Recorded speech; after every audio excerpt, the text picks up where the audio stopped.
teaching a machine to reason is comparatively trivial compared to teaching a machine to sense. I was kind of dragged into crypto, kicking and screaming, making the reluctant realization that the way to really win is not just going collaborative spatial computing, which was the first part of the hypothesis, but you need to decentralize it to actually get a civilization scale network. We need to build the decentralized nervous system of AI to make the world AI accessible. And that's how we elevate humanity to the next stage of civilization. The Polygon Community Grants program launched recently with 1 billion tokens over a decade, all for Polygon builders. Season 1 of this program is currently underway and features $35 million in Memetic to support the next generation of Polygon projects. Visit polygon.technology/grants to apply for funding today. Good to sit down, Sal. Likewise, Nils, thank you for making time. Very glad to have you on the now called the Building in Public podcast. Recently rebranded from the Proof of Coverage podcast, but we've been expanding rapidly beyond DUI and wireless, which is where we originally started, and getting into some of the more bleeding edge areas of mapping and AI and AR and a bunch of things at the intersection of what you're working on. So very excited to have you on today. The name Building in Public resonates a lot with me. I think that's a great name. Yeah, props to Connor on that one. But well, Nils, thank you for making time. For everyone who's joining in, Nils is the founder and CEO of Auki Labs.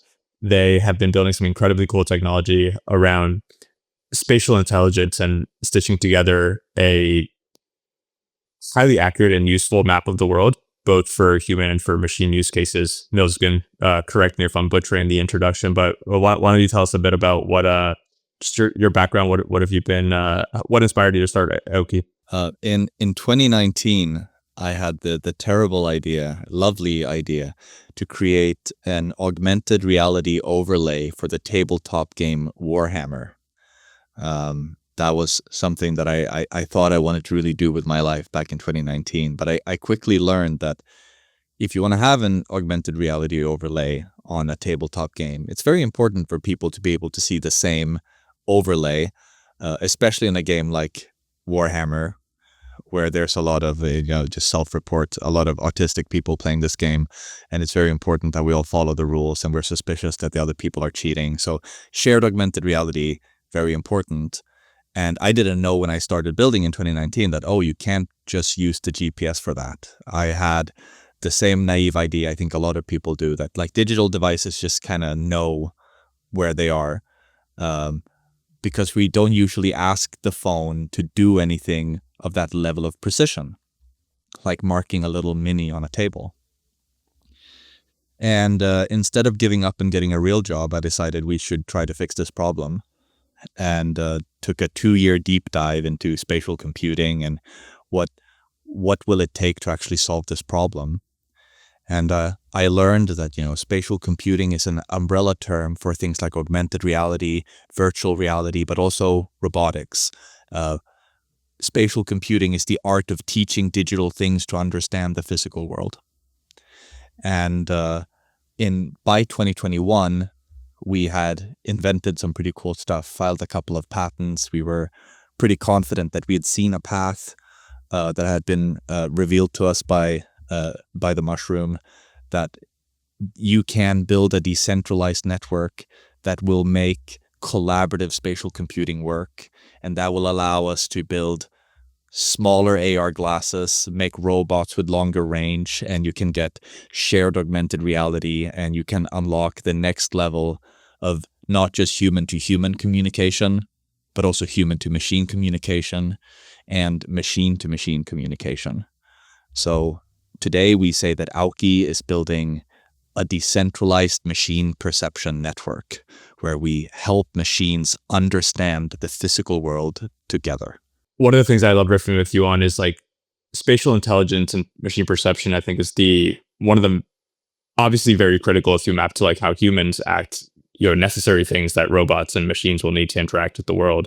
But you have this like even more broader reaching perspective that we had, we were talking about with some of the base DePIN ecosystem folks earlier this week. And you said something that was like DePIN is AI reaching back in time. to build the resources it needs to sustain itself. And I thought this was really interesting. And the way I understood your point is that spatial machine perception is one of these. Bandwidth is something that AI needs. Compute, energy, data. These are all the core ingredients that AI needs to continually make itself more intelligent.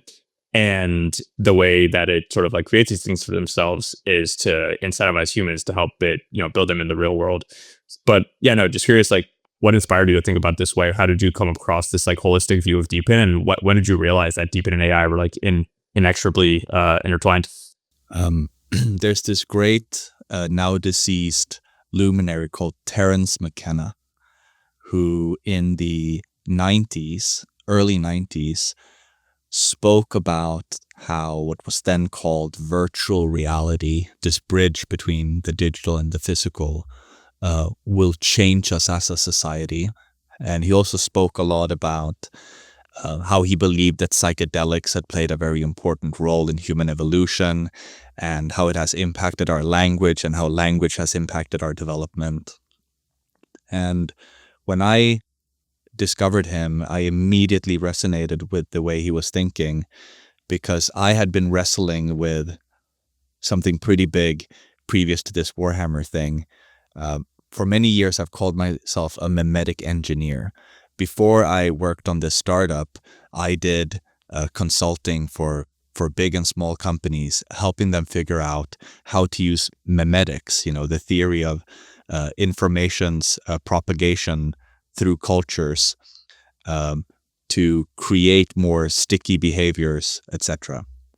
And I was lucky to be pretty good at it, and I had about a decade to sit and think about what role has information had and has memetics had on civilization so far.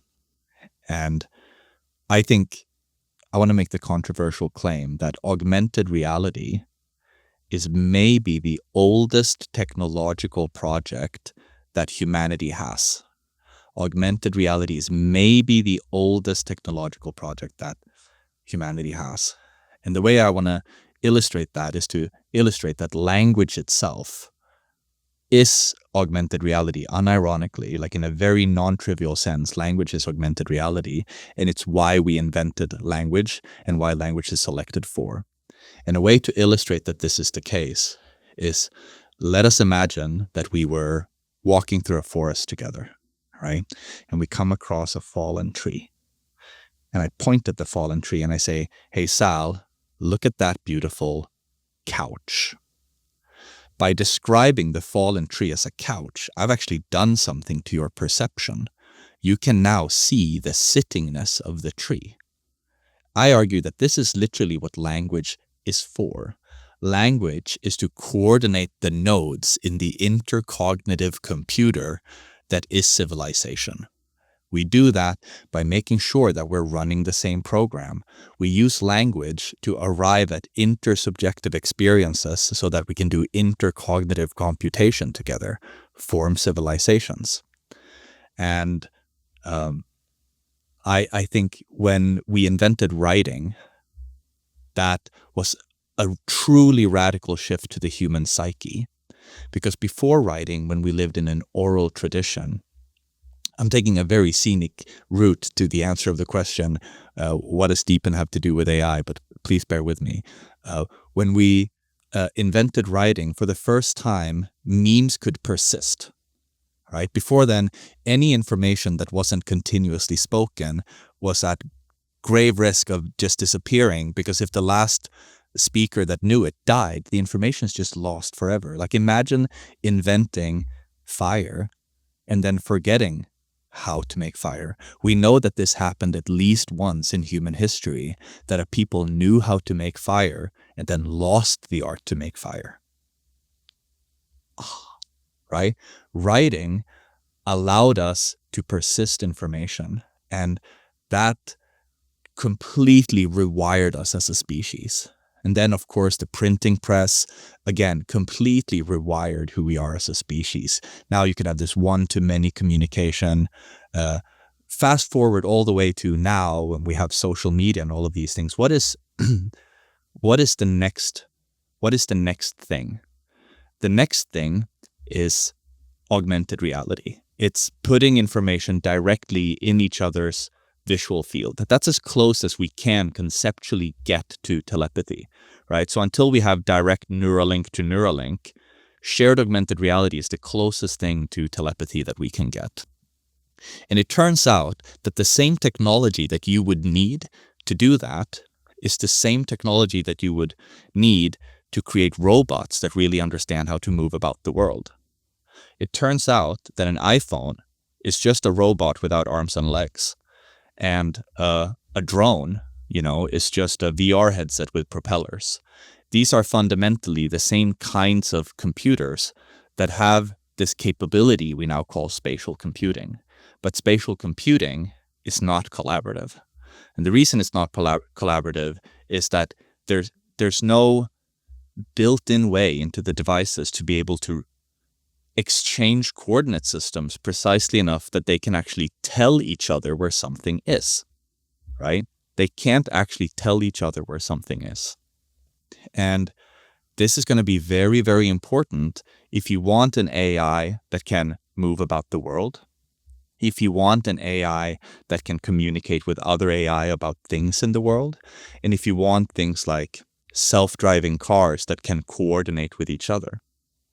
They won't be able to do that if they cannot precisely and in extremely low latency communicate to each other down to the level of centimeters where they are. So by the time I had that realization that, oh my God, all of these things tie together, the future of robotics and the future of human language are all hinging on humanity taking the leap to teach our machines to inhabit the physical world with us. And that's where we are in the grand arc of history right now, is we're about to reverse our relationship with the digital. Up until now, humans have always disappeared into digital worlds to have digital experiences. But this decade, we're turning this around and we're inviting the digital things out into our world to experience our world. And I think that is so big that it can meaningfully described as holy. Like humanity is going through an incredible, incredible change right now. And it just so happens to coincide with this huge economic invention, DePIN, which is, by the looks of it, a permanent software upgrade to the model of capitalism. Just capitalism 2.0, the most effective resource allocation that we've come up with as a species to create civilization scale infrastructure. The kind of infrastructure that the AI will need to perceive the world. I would argue that the most important thing that humanity can do this decade, right? The most important thing that humanity can do this decade is to make the world AI accessible. What does that mean, right? Let's think about, what does an AI need to be able to experience and navigate and just interact with the world? Well, it's going to need a couple of things. Like for one, it's going to need internet all the time. Luckily, amazing projects like Helium are showing that we can decentralize the capex of distributing millions of extenders and increase the connectivity in the world better than a centralized company could through the model of DePIN. Cool. So DePIN is coming to the rescue when it comes to connectivity. Okay. What else does AI need, right? AI is also going to need sensors to be able to actually perceive the world. And wouldn't you know it, projects like Natix and HiveMapper are building distributed sensors. Wow, amazing. This is going to evolve into, over this next decade, the way that AI can actually look at the world in real time. So again, DePIN to the rescue. What else does AI need? Well, it needs a map so it can find where it's going. And we see decentralized mapping outperforming centralized mapping already. It needs positioning so it can find itself on that map. And again, we're seeing that DePIN is outcompeting centralized systems there. And we're also going to need to see things like access to hyper-local compute, or really what you need is extremely low latency compute. But the only way we know how to make a latency that extremely low is by putting it hyper-local, right? And all of these things are, these 5-6 things that you need to make the world AI accessible is best solved under DePIN as an economic model. And I just think it's so incredible that this is the decade that humanity invents DePIN, and that it starts investing in AI, and that it starts investing in spatial computing. Like, all of these things are coming together. So, this meme that DePIN is an inevitable global movement, I think that is like more profound than maybe Twitter sometimes lets on. Like, DePIN is an inevitable global movement. And I'm just super excited to be working in the space. Same here. It's astonishing how early it feels like these networks are sometimes. And, despite all the traction over the past 1-2 years, it's like we're in the very, very beginnings of the first inning. Nils, you said something. I know people will be mad if I don't double click on this thing that you said earlier, which is that you were you started off your career as a Memetic engineer. What does that mean? How'd you get into it? Like, what do you do to help spread memes from a consultant or at a professional level? The scenic route to that answer is when I was a teenager, I was a competitive gamer. I played a first-person shooter game, Tom Clancy's Ghost Recon, that had a tweak in it that made it so that the targeting reticule closed very slowly after you had moved, which created a penalty for moving, which means that you had to kind of plan your movement and think about where will you stop to prepare to take a shot. And it was called a tactical shooter. And while playing this game as a neurodivergent teenager, I got super, super fascinated with how strategies propagate through gaming communities. Right? Like, how do strategies become popular? How do meta games evolve? And at the same time, growing up on the internet, sitting in early chat rooms, I was also very fascinated with internet culture in general, and how do you get status on the internet, and how do people become friends on the internet? And I met someone who pointed me in the direction of the theory of memes, right? I had been doing very well doing behavioral predictions for how culture would evolve in the game that I was playing. We'd won 4 consecutive seasons. I was getting a lot of attention for these kind of behavioral models, and someone helpfully pointed me towards, like, you are going to really enjoy the concept of memetics. And I discovered memetics, this idea that was proposed by Richard Dawkins, the biologist, in the late 70s. Right, the word meme is older than the internet. Fun fact, right? So what is a meme? In The Selfish Gene, this book that Richard Dawkins wrote in the late 70s, he wanted to explain to the public what the neo-Darwinian perspective is on evolution, the neo-Darwinian perspective on survival of the fittest. And the neo-Darwinian perspective is that survival of the fittest is not best understood as happening at the level of the species, or even at the level of the tribe, or even, surprisingly, at the level of the individual. The true drama of natural selection and survival of the fittest happens at the level of the gene, right? The gene is a unit of measure that is interesting when we're looking at natural selection. And in this book, he had a thought experiment. He devoted one chapter to the thought experiment of, what if natural selection acted on cultures? Okay, interesting idea. And to explore that idea, he introduced the concept of a meme, a gene equivalent of information, a unit of behavior that can get copied. So what is a meme? Well, the word meme is a meme. Waving when you say hi is a meme. Having zippers on the front of the hoodie instead of the side of the hoodie is a meme. Like, these are just copyable behaviors. And I super fell in love with that perspective and started to study how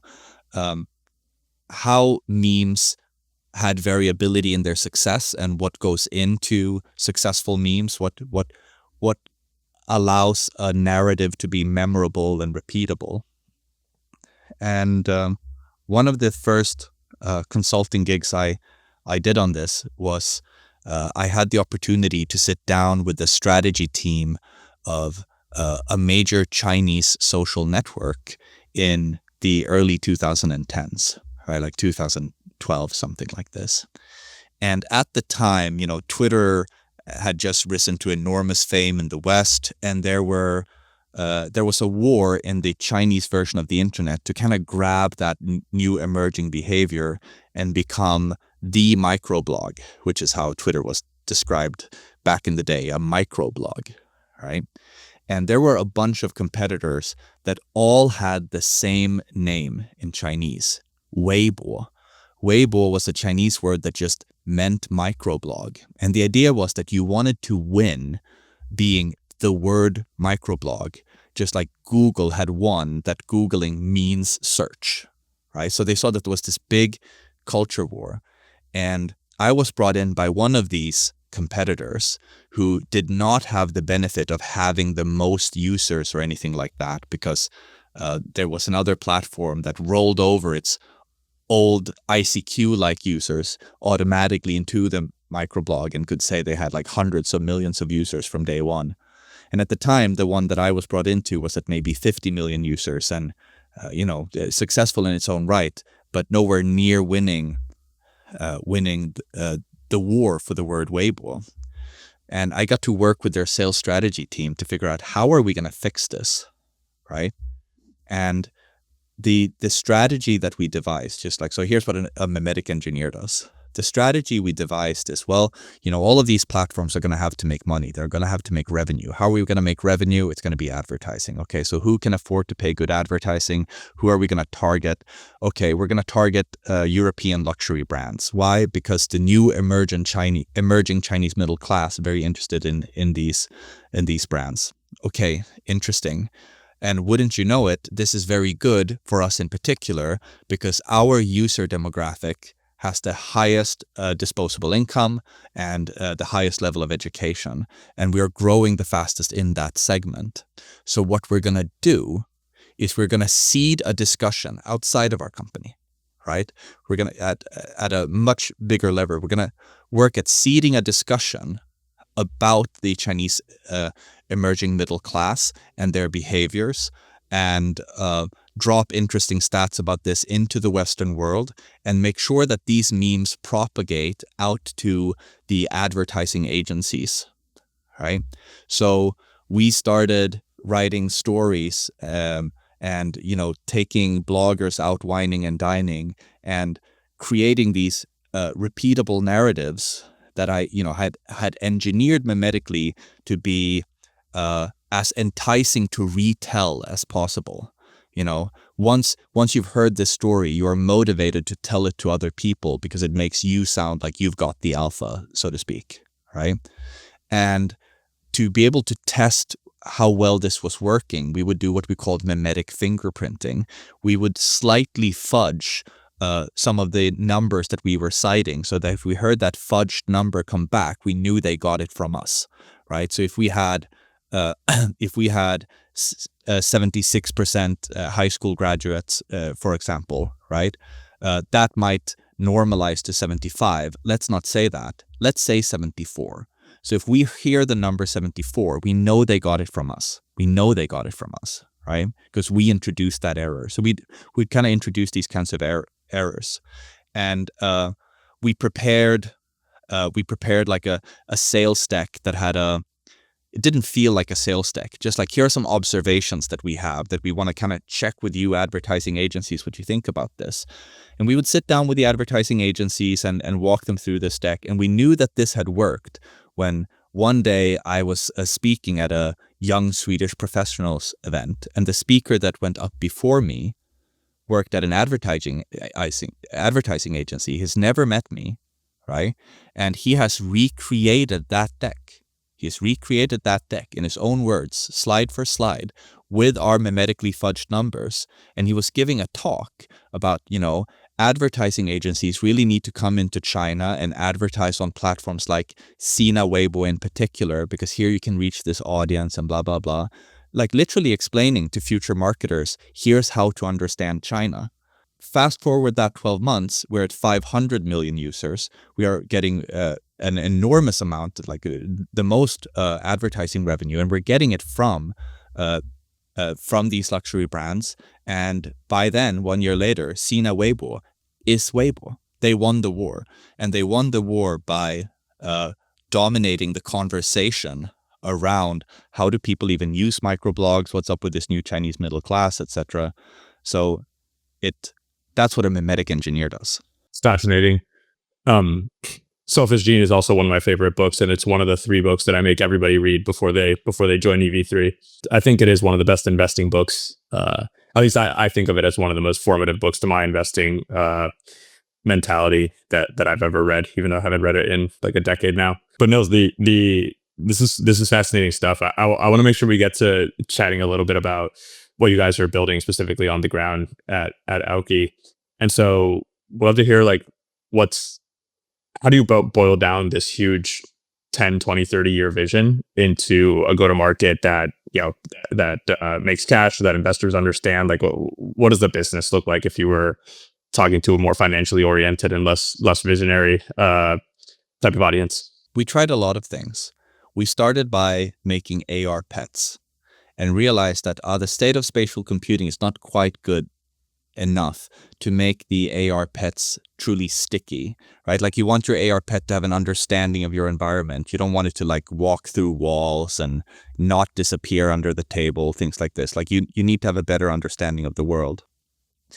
And we learned that there's an inherent limitation, that the device itself, the robot itself, has a very limited understanding of the world, and there's a range limits to its sensors. Like the iPhone, for example, the LiDAR on the iPhone can only reach 5 meters.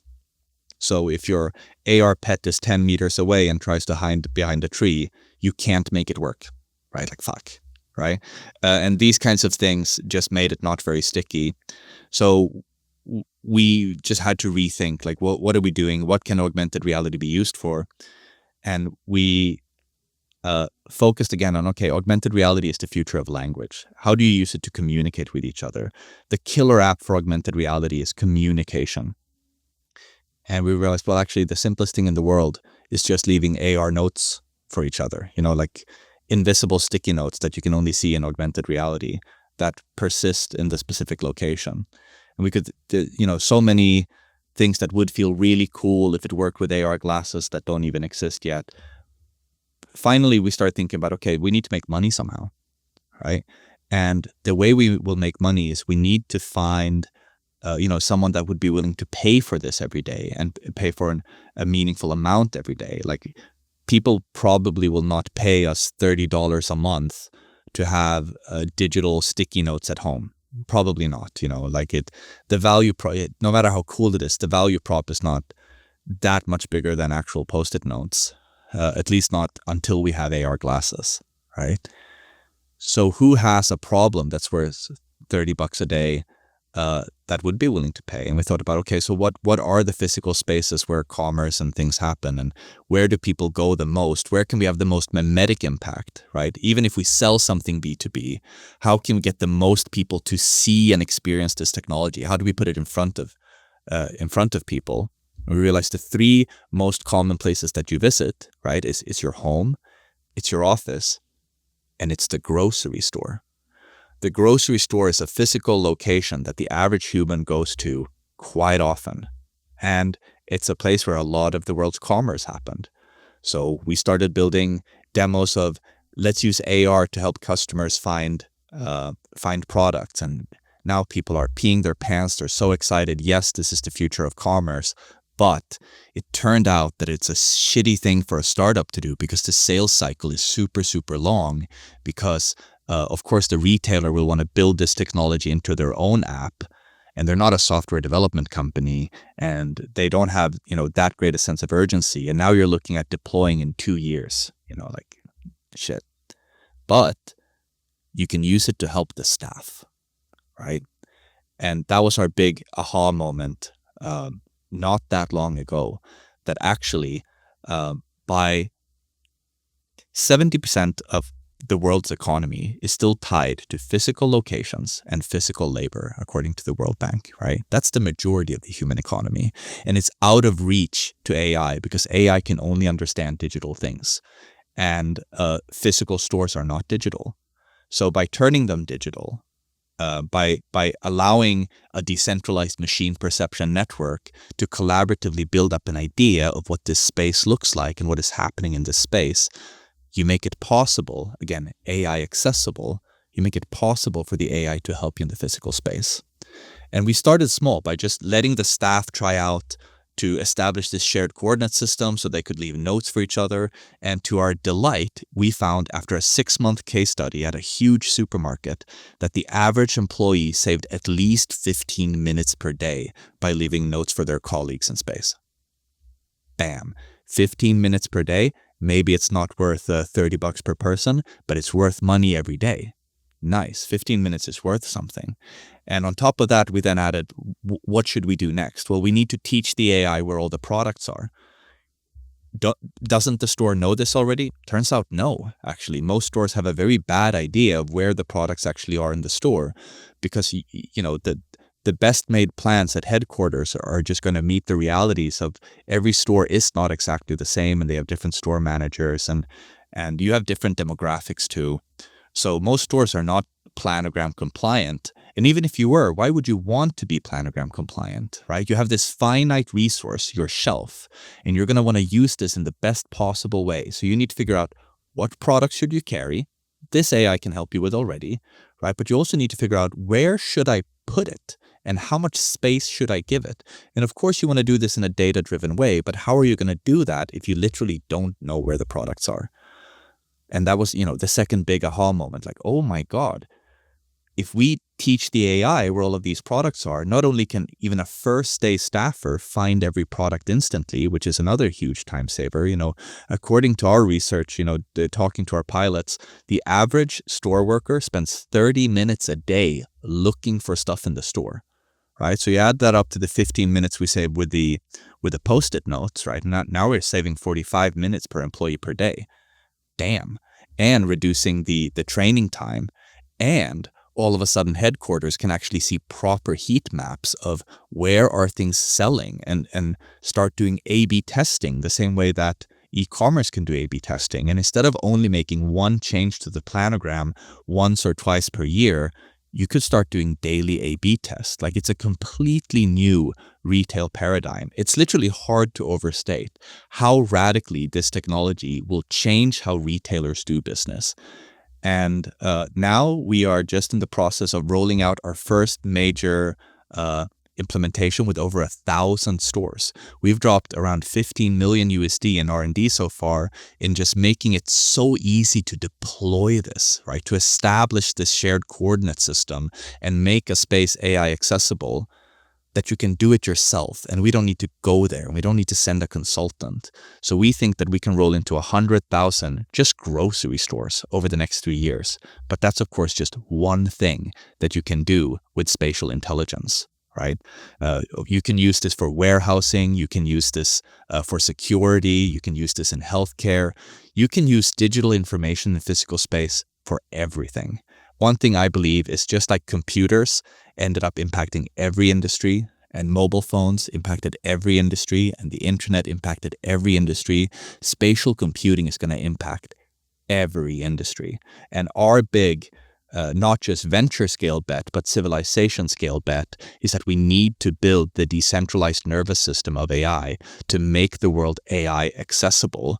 And that's how we elevate humanity to the next stage of civilization. Nils, do you have a strong point of view on the current state or what the end state will be of like hardware or handsets? Like, do you have grocery store employees walking around with glasses, or are they using their phones, or are there robots going around the store? Like, how, for this specific first use case, I mean, obviously in the extreme or in the very long term, we'll see all sorts of again, machines with propellers and with arms and legs. But what do you feel is the right form factor for the current business you guys are in?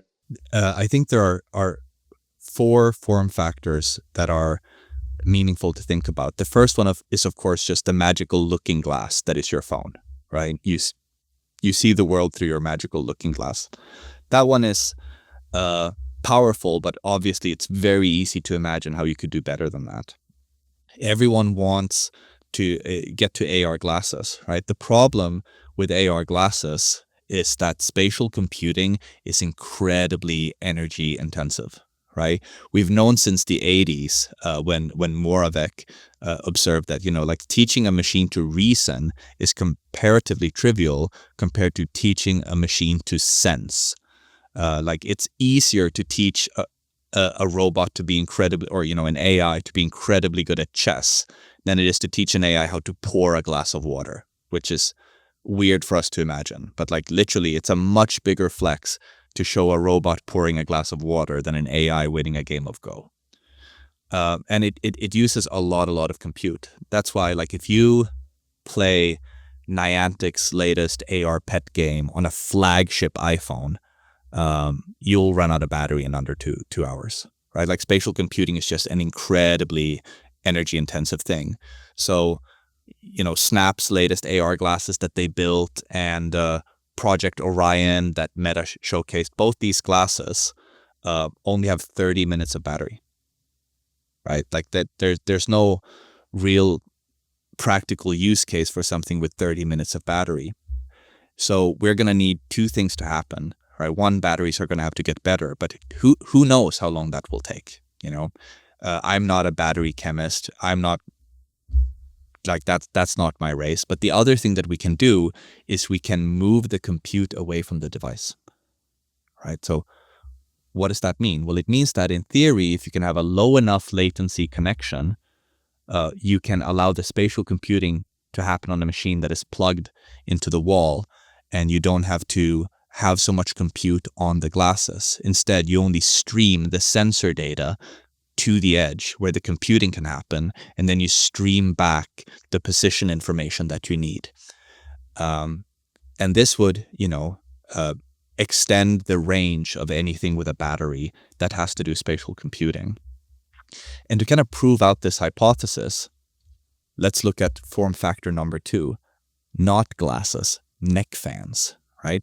We built a prototype of a wearable earlier this year in the shape of a wearable that is very popular here in Asia, neck fans, right? It weighs around 300 grams. It goes around your neck, and it has a built-in camera, a special-made camera, and an accelerometer, and a little bit of compute, and 9 hours of battery. And it can stream video and IMU for 9 hours straight to a machine on the DePIN that does the spatial compute for it and can report back precisely where in 3D space this thing is, which means that now you have a distributed spatial computer, collaborative spatial computing. So what's cool with that is it's a form factor that works, and there's a use case already where you could imagine using it. You use it in retail, the worker wears it, and it allows the AI to literally look over their shoulder and help out with AI recommendations and see what needs to get fixed, right? But now also, look at that. Now you have 9 hours of battery already hanging around your face. So now you can make a pair of glasses that connect to this battery that's hanging around your neck. And these glasses don't need any compute at all in a first generation. They only need a camera and an accelerometer and the ability to stream that signal through the wearable back out to the DePIN. Cool. So now you have a pair of AR glasses that can weigh hopefully on the order of just 40 grams, which is what you need to have a comfortable all-day pair of glasses, right? And then, of course, in the next generation, you just, make sure you add a display, things like this, so that you can actually make it an AR experience for the user. So the second form factor is the neck wearable. The third form factor is the glasses. And the fourth form factor are robots and the stationary cameras that you have. And we're working with all of these things. We're building our own robots here in Hong Kong, largely from scratch, but we're also integrating with some of the latest, just most state-of-the-art robots that the world has seen, like the amazing G1 and the Go2W from Unitree, and connecting them to the DePIN so that we can run the experiment this spring and prove to the world this spring how much further can we make a robot's range go when it doesn't have to do so much of the spatial computing itself? And can we be the first company to create a pair of all-day wearable glasses? We really think so. Like, it is our strongly held conviction that decentralized collaborative spatial computing is the path to winning the AR glasses race, right? Like, this is literally why I believe that we will beat Mark Zuckerberg to AR glasses. I hope the challenge is accepted. Otherwise, it's going to get really awkward at the finish line, right? But also, we think that this is how you win the robotics race, because you can make robots that are better at doing things in the physical world, which is what you want a robot to do, but also a robot with a much more competitive range, right? Like today, one of these robot dogs can only walk for 2 to 4 hours before it's out of battery, meaning like you literally cannot send your robot dog reliably to go grocery shop for you. It'll run out of battery. It's been absolutely great. I mean, I use the Vision Pros like 3-4 hours a day at this point, and that means being attached to, within 6 foot of an outlet for most of the day. And it's been crazy. Now you're starting to use more VR apps on my phone. Just the amount of I have an old iPhone, but the amount of it just absolutely crushes your battery life. And I never really internalized how big of a, it's obvious saying it now, but power limitations, how far they flow down to what you can actually do in AR and in VR and in AI and all these other things. It's like a really hard problem to solve. But when you can get around it in extremely clever ways, like tapping into local edge compute, it just enables these fundamentally 0-to-1 innovations.